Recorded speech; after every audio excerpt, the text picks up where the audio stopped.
Verstappen wins World Championship. Track safety overshadows world title. And Latifi manages to find his way to P. What? That's not right. Dave, is that right? Welcome to the Late Night Race Review.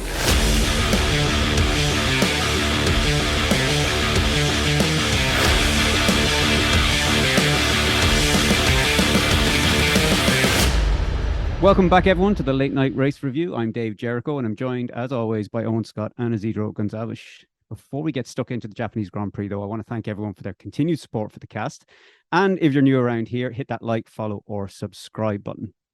But I have to say now, I enjoyed the race today. I think we're going to be on different pages here, judging by the tweet that Isidro put out on behalf of all of us. But for a 40-minute race, it was eventful. We'd rain, dodgy tractors on track. We had some good racing, penalty controversy. Struggled with that word there for a second. Max Verstappen, crowned champion on a circuit as well that loves crowning world champions. This is the 12th time a world champion has been decided at Suzuka. So a little bit of trivia there for everybody. But it was a weird championship decider, though, I have to say. Between, like, there was a nice that exciting kind of push from Perez that forced the error from Leclerc, which gave him that 5-second penalty. Then you had teams scrambling to figure out how many points were actually being awarded because of the change in the point system changing for this season. And then Johnny Herbert just sort of throwing in after the post-race interviews, just kind of going, by the way, Max, you're the world champion. And he's sort of like, am I? Yeah, and everyone's just sort of like, is he? Look, world champion he is. Penalty or not, it was absolutely well-deserved. There's no question about it. Even today, like, he showed why he deserves to be a two-time world champion. Just dominated that race in the wet conditions, finished 27 seconds ahead of Perez after, only 40 minutes of racing, which is just an achievement in itself. But he had a bit of a slow start, but the balls to keep the foot down in those conditions, sort of, to take the lead back from Leclerc, sort of shows what he's all about this season and why he's, he has what it takes to be a two-time world champion. But what did you think of his race today, Scotty? What did you make of it overall?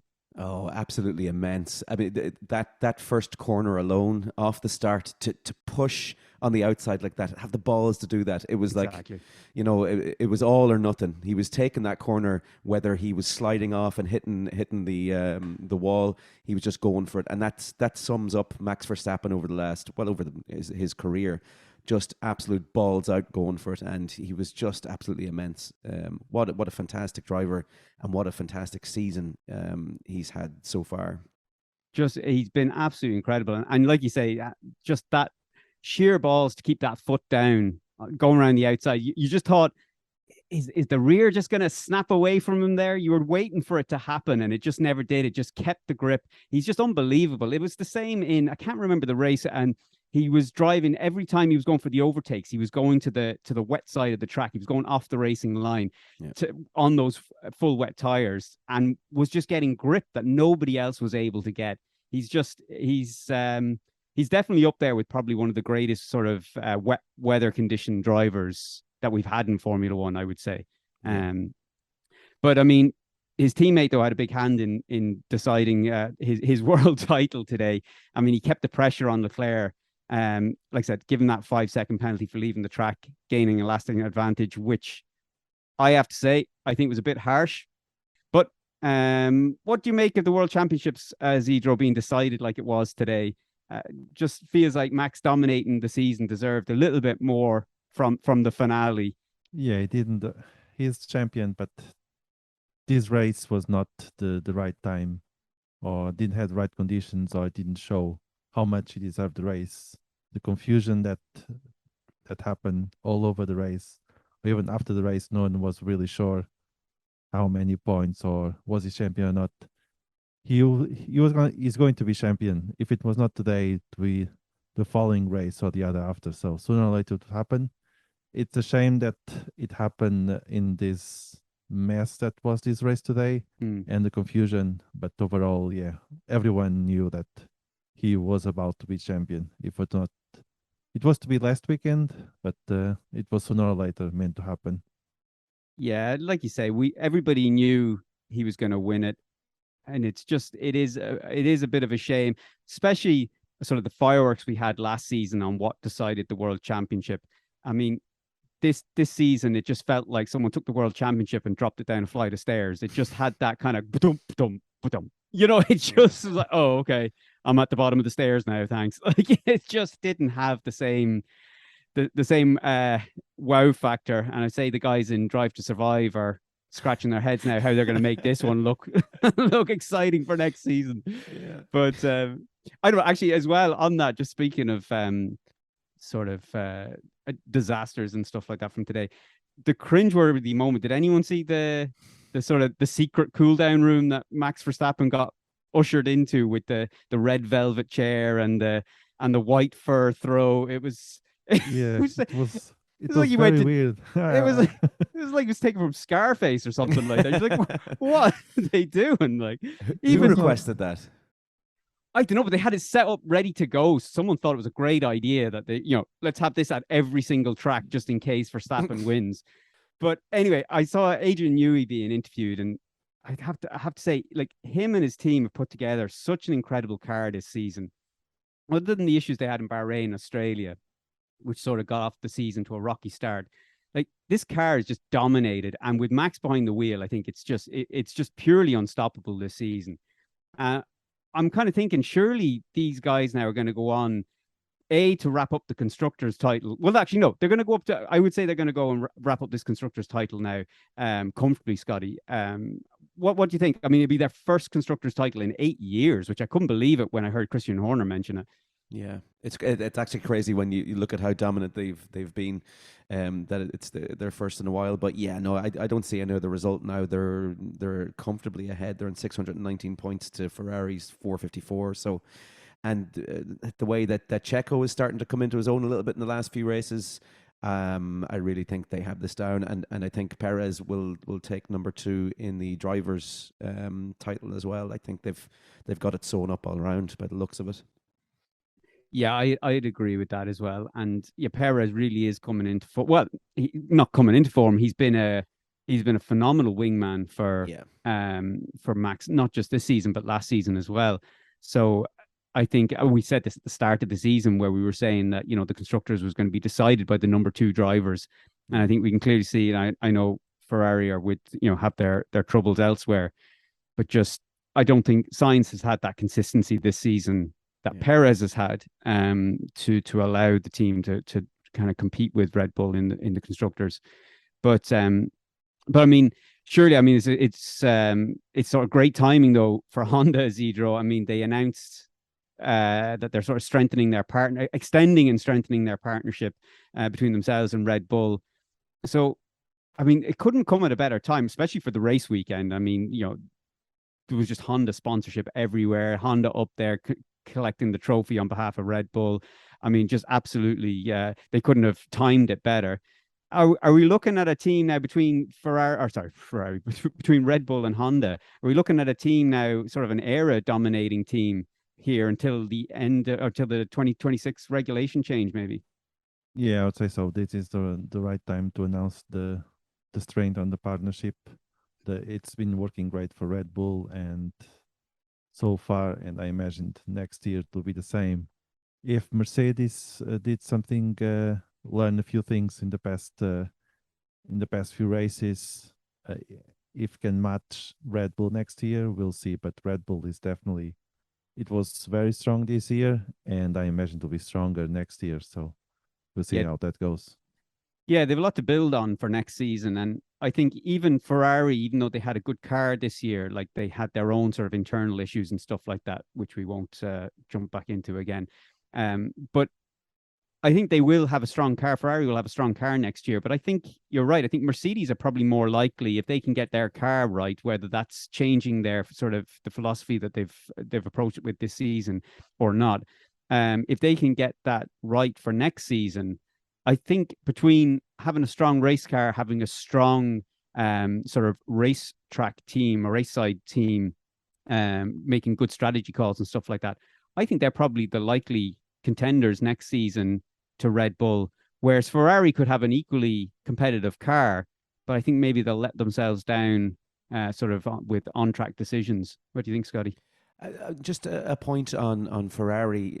Isn't it interesting looking back at the start of the season when we saw that the effort that had gone into this Ferrari car and the hopes that we had for the season, and looking to where it is now. Yeah. That Ferrari, the failure at Ferrari this season has just been incredible, allowing Mercedes to come back into the championship the way they have. And something has to happen at Ferrari coming into next season. Whether it's leadership change, some sort of dynamic has to change there. That this has been an unbelievable failure by Ferrari, I think. Yeah, I think definitely they need to regroup at the end of the season, sit down and assess what's gone on, whether they will or not, because I think everybody else, fans have looked at this and assessed it and can clearly see sort of where issues lie and who needs to be sort of given the boot. But I'll be honest, I don't think they will. I have a feeling it'll be Binotto. I still think it'll be the same strategy team, maybe a few tweaks here and there, but largely I think it will be the same crew coming into next season. That's just a feeling that I have, but we'll see. But I mean, sorry, go on, Isidro, you something to say? Yeah, not on the Ferrari, but on the budget cap.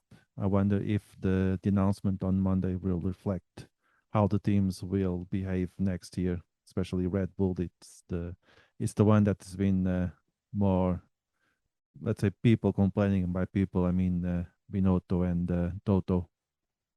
So Well, we'll see how that goes. Yeah, I think the budget cap. I mean, we've been working on a sort of a more in-depth video that we're going to put out on YouTube probably at some stage next week. Sort of talking about the FIA budget cap and the precedent that this decision is going to make. And I think that it is going to have a big impact certainly for next season. And whatever happens in terms of any potential penalties, sort of affecting existing results, that's sort of irrelevant really in terms of the precedent that it's going to set.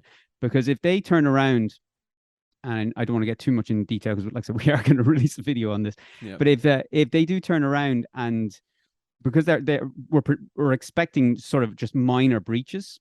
Now those minor breaches, like Mattia Binotto has sort of said that he thinks that they could be worth up to 0.5 of a second per lap. Now, if we take that as the high end, so say it's even 0.3 of a second per lap, 0.2 of a second per lap, even. Like that's still a huge advantage for any of the top teams.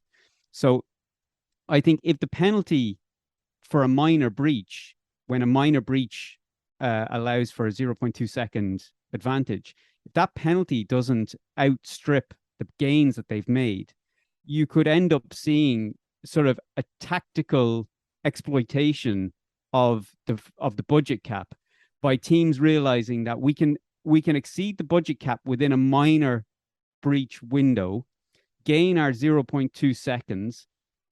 That will maybe give us a race win. It might give us an extra 20, 30, 40 points in a season. And we're only going to get penalty X that doesn't sort of reduce the gains that we made. Yeah. So like I said, we'll put out a video anyway to go through this in a bit more detail. But anyway, let's get back to Japan. So it was a day that should have been firmly, like it should have been all about Max winning his second world title, give or take the falling down the stairs world championship that we ended up having as an ending. But there was big questions circling now and being asked of the FIA over sort of a major safety breach that we saw when we saw a recovery vehicle out on track when you had F1 cars still on track, just under the sort of, I think we were under red flag conditions at the time.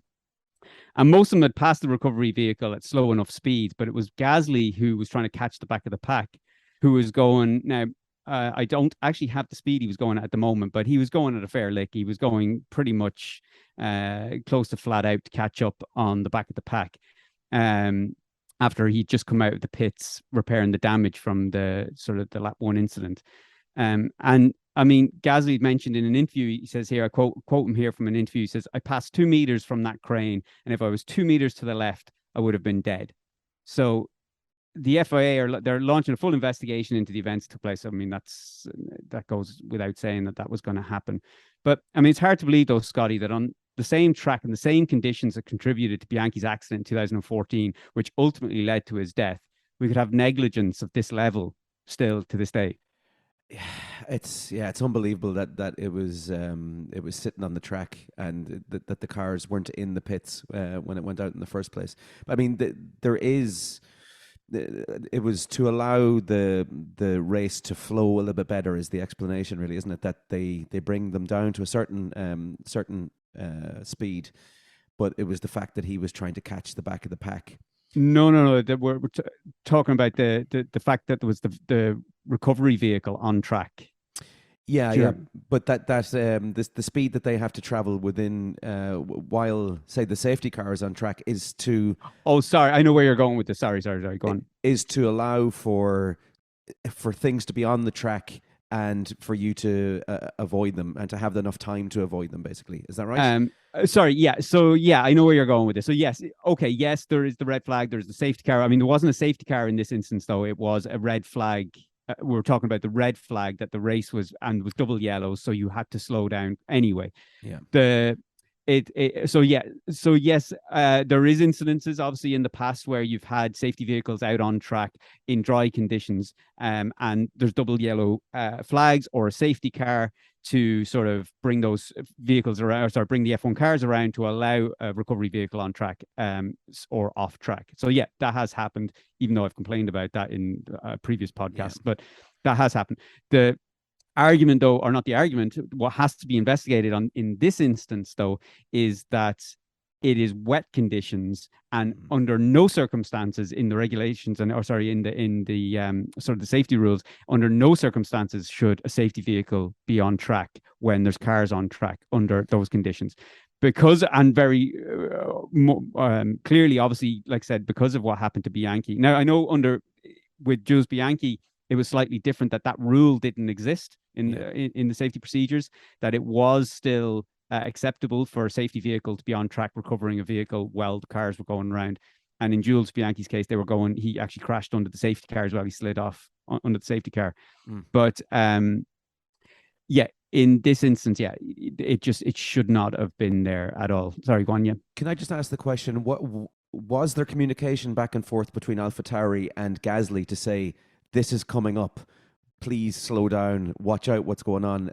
It doesn't seem that there was any communication between the pit wall and Gasly. Yeah, I don't know on this. And actually, there's another point that people have been raising here as well about the penalty, because Gasly obviously got a penalty for speeding on the double yellow to try and catch up with the pack.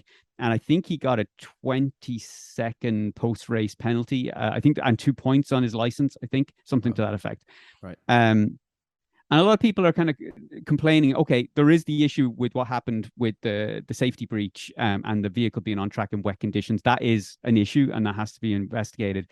But you're right, like in terms of communication with Red Bull, between AlphaTauri and Gasly, I mean, he should have been told, like, there is a red flag out there, there's a safety car, red flag, double yellows, whatever it might have been, whether they hadn't communicated to him the status of the track, because he was absolutely gunning it. So his penalty, I think, should have been a lot harsher, given the conditions. I know we're all shocked at the fact that the safety car, that the support vehicle was on track in those conditions, again, heightened by what happened to Jules Bianchi.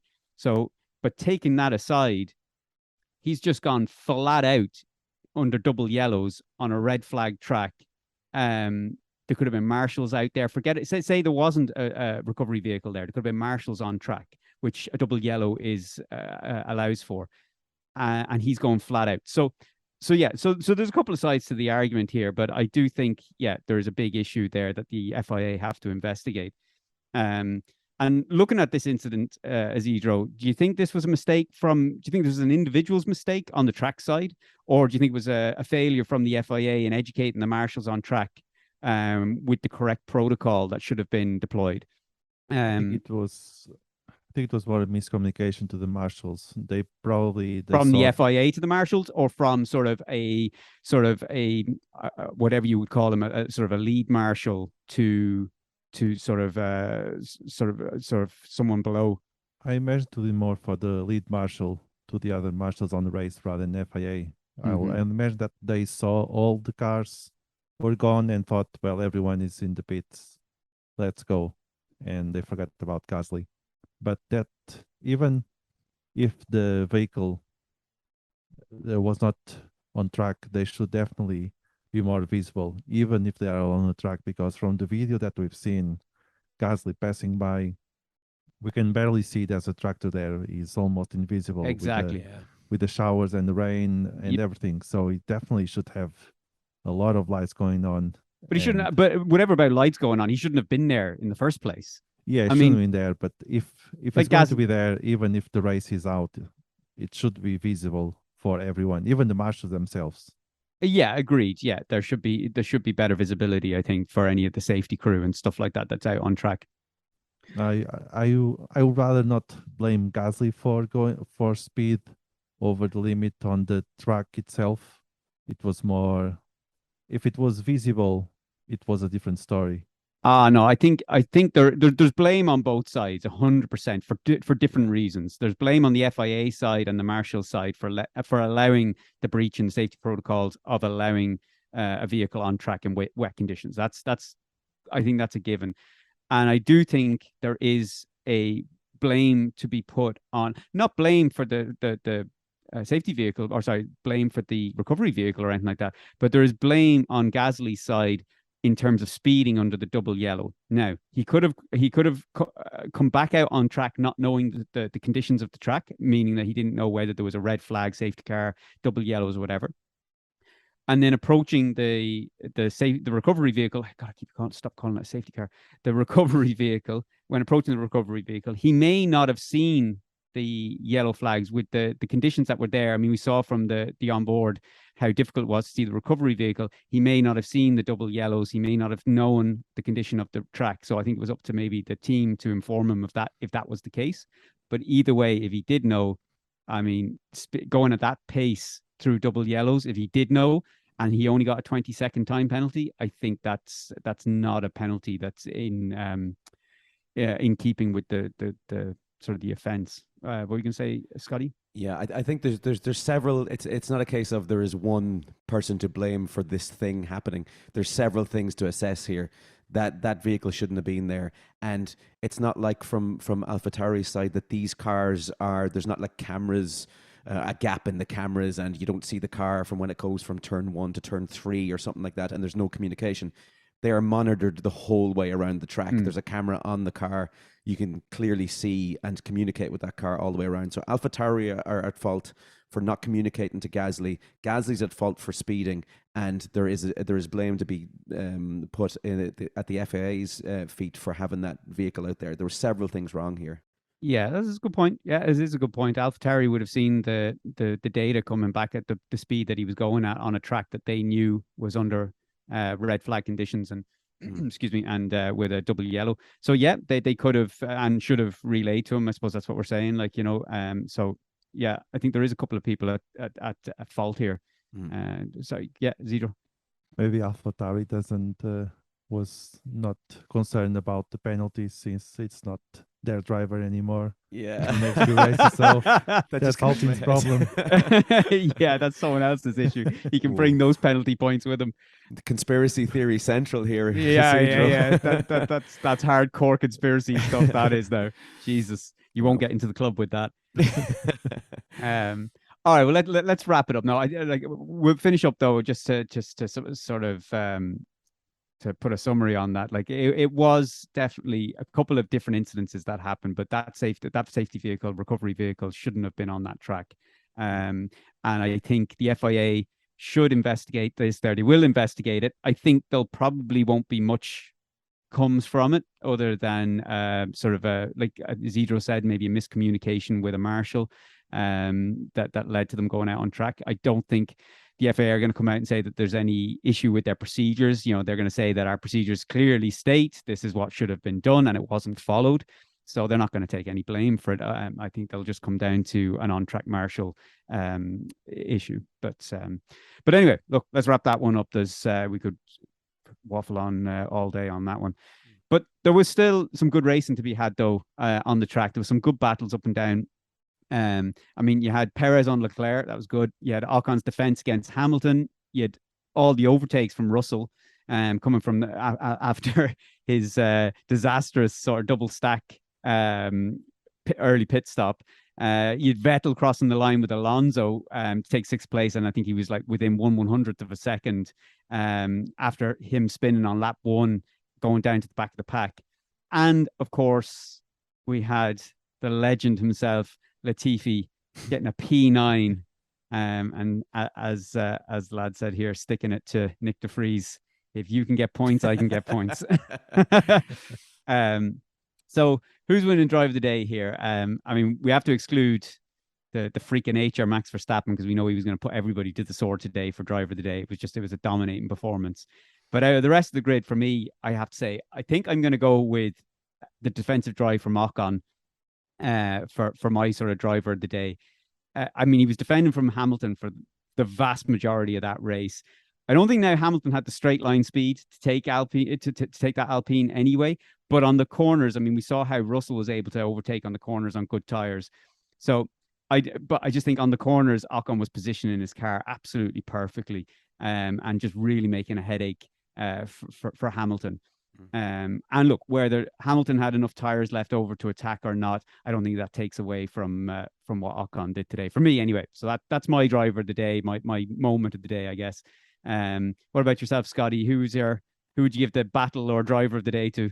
I would agree with the team. I have to say that Alonso and that call to come in and get the new set of inters with 8 laps to go, making up the places that he made, I would have to go for Alonso today. I thought that was a masterstroke. Actually, and that's a good question, actually, because how did Alonso not get? Because didn't Joe get the fastest lap of the race? Yeah, that's official. He has that. So I haven't checked this.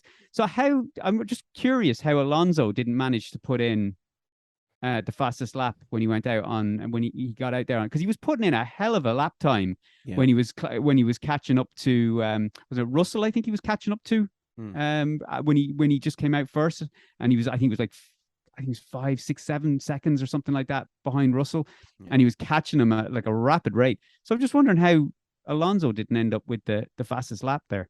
When did Joe set his fastest lap? Can you remember when that was? It must have been fairly late on. That's a good question. I don't know that either. Yeah, that shows how awake I was for the race. I don't know. It was on lap 20. Lap 20. So I mean, it's still a drying track and a sort of balding set of inters on lap 20. No, lap 20 they would have been out on fresh inters, wouldn't he? Yes, yeah. Just out on the fresh inters, probably. Yeah. So no, wait, lap 20. Sorry, hang on a second. Jesus, this shows where I was now with this race. We only had 28 laps. That's so he would have been out on. So did he? Was it the first lap of the fresh tires?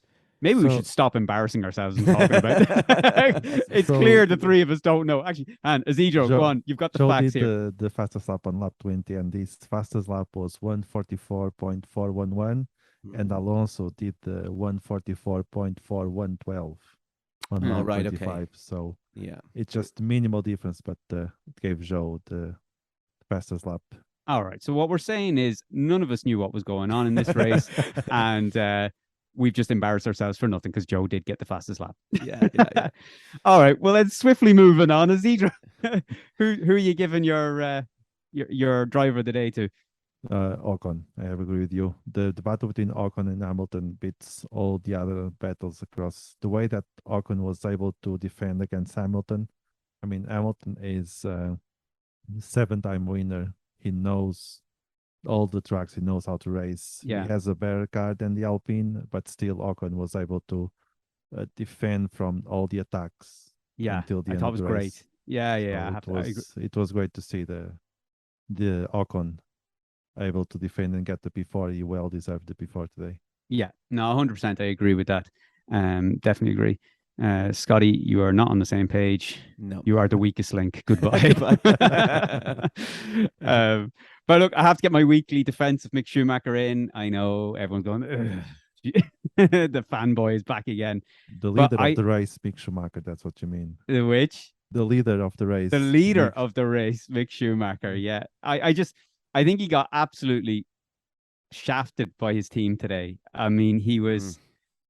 I get the gamble. I know they played the safe game with Kevin Magnussen, brought him in for inters like everybody else did, and sort of then thought rather than double stack, retain track position with Mick and pray for a safety car. Perfect, no problem there. Absolutely sound strategy. Give it a go. What else are you going to chance? But when it was clear it wasn't like his tires were just gone and he was dropping back at a rapid rate. I can't quite remember the seconds he was dropping, but I mean, he was getting caught by a large number of seconds per lap. It was a brutal sight to see. And still, the team were just like, no, there's going to be a safety car. And you're thinking, even if there is a safety car now, it makes no difference. Like, he's going to still come out way back now. You've absolutely stuffed the race. Like, the window of bringing him in between the safety car chance happening and him being effectively brought in for a set of inters is gone. You've missed that window. So they then bring him in late.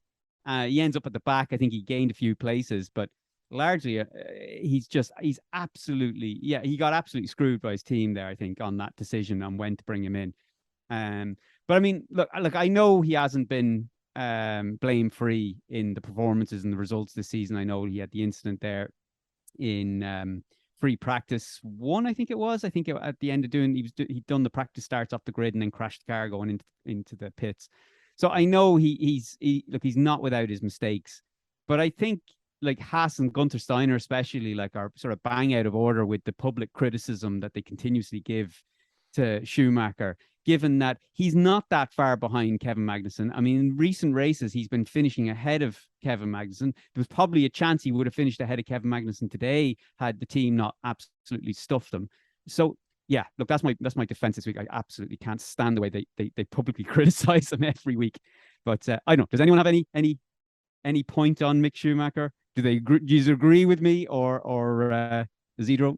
Yeah, I think Mick Schumacher he did very well on this race. It was his team that was not doing the right decisions, not taking. They thought it would be like Singapore that just had the virtual safety cars and safety cars all over the place. This was not. So yeah. Mick Schumacher, he did well this race despite no points and anything. So yeah, I think going forward, Mick Schumacher should definitely look at maybe Williams. I think this week Williams was saying that kind of Mick Schumacher could be an option for them. I think it will be better going forward, Schumacher for Williams. I mean, he has their problems, but I think going forward would be a better choice than Haas. Yeah, I think Haas probably have a better car at the moment than Williams, but I just think it looks like Haas is a bit of a toxic environment for Schumacher at the moment. Like, now I'm not sure, maybe it's not. It just looks like it from the outside with the constant scrutiny, public scrutiny and stuff like that that's happening. Scotty, before we move on, it's a prerequisite. Defend Mick Schumacher, please. You've got 30 seconds. Go. No, I agree. It does seem as if there's something awry at Haas between Mick and in particular Gunther for some reason. Even if the car is in a better condition than the Williams, I think it's better for Mick Schumacher to move on at this stage.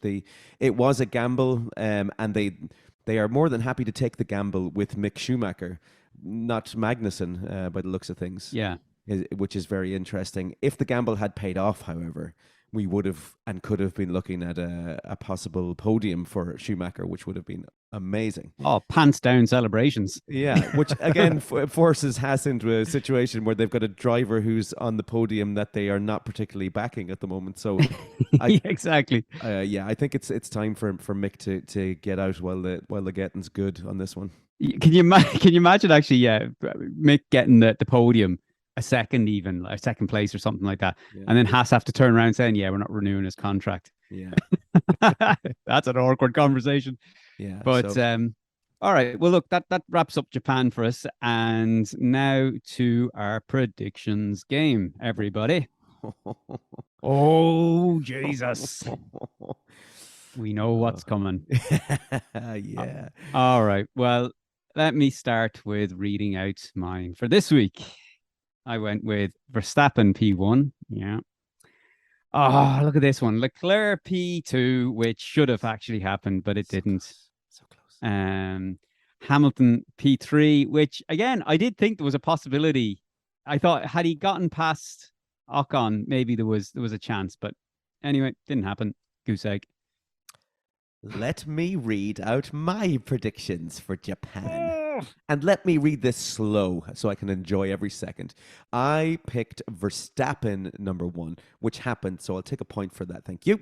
I predicted then Sergio Perez P2, which very nearly didn't happen, but it did happen. So I got a point for that too. And then... Slow up now, Scotty. You're in danger of having a stroke.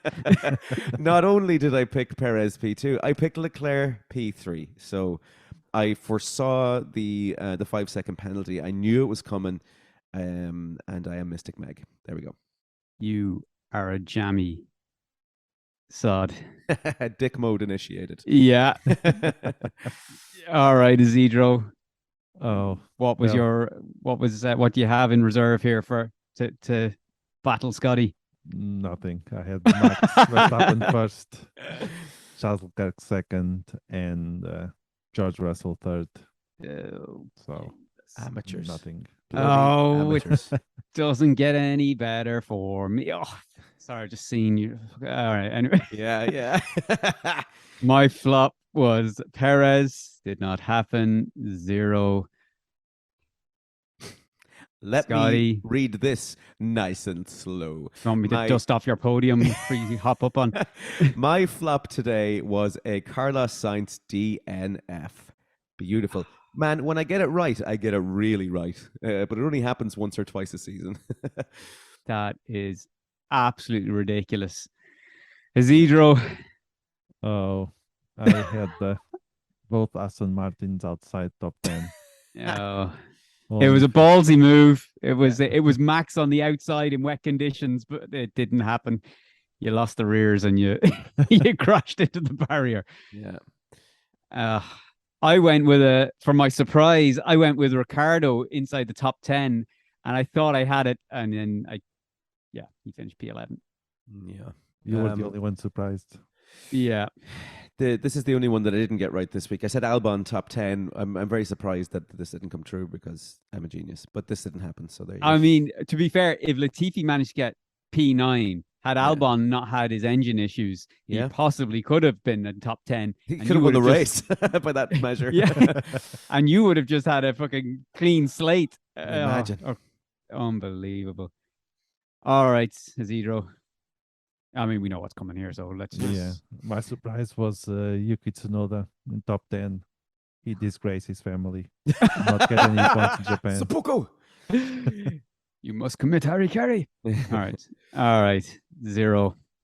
Ah, Jesus. All right, that means the table looks like this. Oh. Dave on 7 points.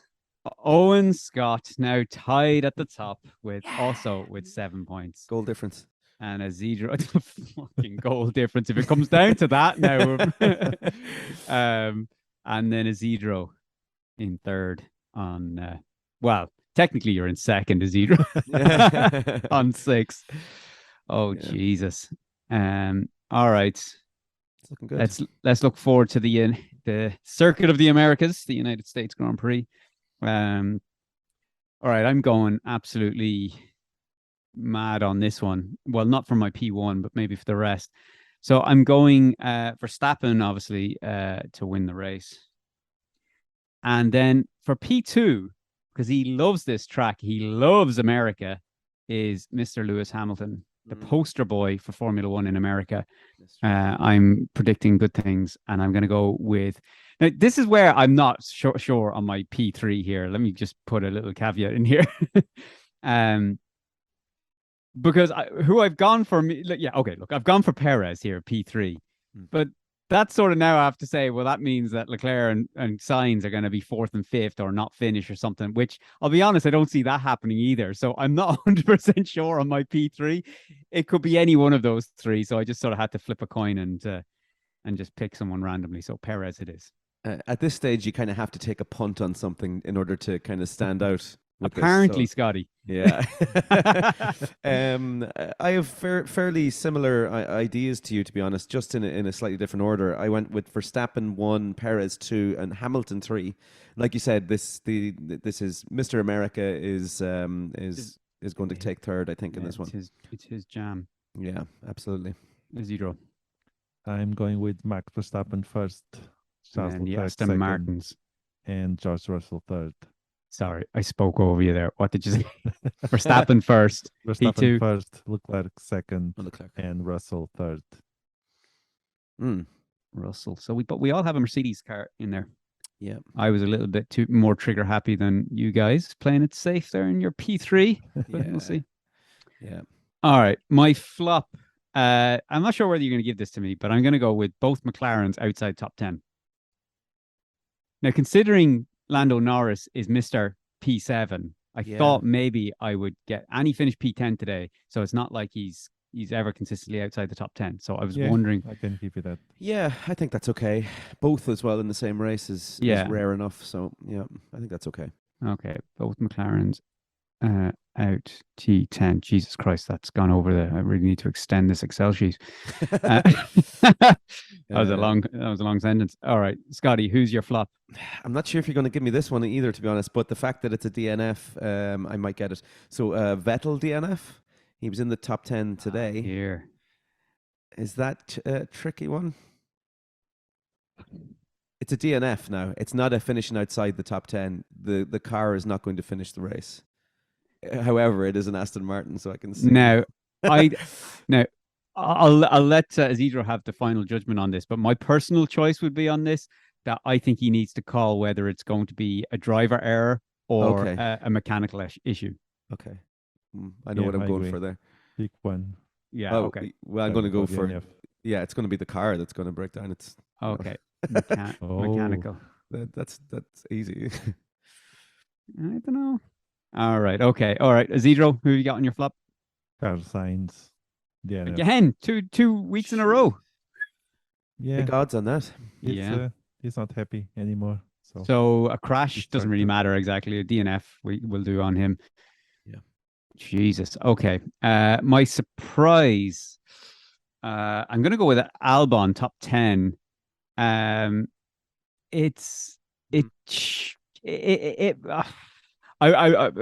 don't know. I really don't know. I think he should go well in this, but I mean, my top 10 is not coming from pure pace off Williams. I think I'm just expecting stuff to happen ahead of him, that will maybe get him into that top 10. It is a complete Hail Mary punt. Yeah, I wouldn't. At the same time, I wouldn't be amazingly surprised by it. But yeah, no, it is outside of the realms of possibility. Yeah. All right, go on, Scotty. Yeah, I'm not sure if I'll get this one either. I'm going to say Ricardo top 10. He really likes America as well, going around in his fucking cowboy hat, talking in an American accent. I think he's going to get top 10. I would go for a position. Really? Would you go position? The same Danny Ricciardo that has been absolute pants all season. Yeah, that's true. That's true. What do you think? No position, just top 10. All right. Danny Flopcardo is what he should he loves the Circuit of the Americas as well. Like he's like if he's going to do well on a race, it's going to be this one. All right. Well, that's the benefits of making that decision, I guess. All right, Isidro, who have you got as your surprise? Well, let's see if I can get this one. So my surprise will be at least one Williams or one Haas in top 10. Oof. That's four cars. You're taking a punt that at least 1 in 4 is going to finish in the top 10. That's me kind of saying, either a Haas, an Alfa Romeo, a Williams, or an Aston Martin is going to finish inside the top 10. That's my prediction. Yeah, but we're talking about Williams at. Absolutely no. If you were to turn around and say both Haas in the top 10 or both Williams in the top 10, I'd say a prayer for you and say have at it, but no way. You can't have 4 cars on the off chance one of them gets into the top 10. Here's my top 3 predictions for next week. Anyone that is racing. Anyone that has 4 wheels on their car, come lights out. I'm sorry, Isidro. Whittle that down there, buddy. Yeah, you're gonna have to come up with something better. Okay, so let's say Mick Schumacher top 10. Yeah, why not? Yeah. You were defending him earlier, so that's a good one. Yeah. It's happening. Yeah. Well, it's happening, Isidro or Scotty. Yeah, you didn't predict it, so it probably will happen. Exactly. Yeah. Albon's fucked. All right. Well, I'm looking forward to the Circuit of the Americas. I like that track now, I have to say. Yeah. All right. Well, that's it for this week's episode, folks. We've a bit of a break now till the next race review. I think next up, Circuit of the Americas, United States. Looking forward to it. But we'll be back though next week. We'll probably do a roundup of the latest going on in F1. Also keep your eyes on the YouTube channel. We are going to start releasing some content there probably within the next week or two. Keep the eyes peeled. As always, if you want to get in touch, you can reach us at feedback@LateNightRaceReview, or drop a comment below on YouTube, or stalk us on the DMs in Instagram or on Instagram and Twitter. Until next week.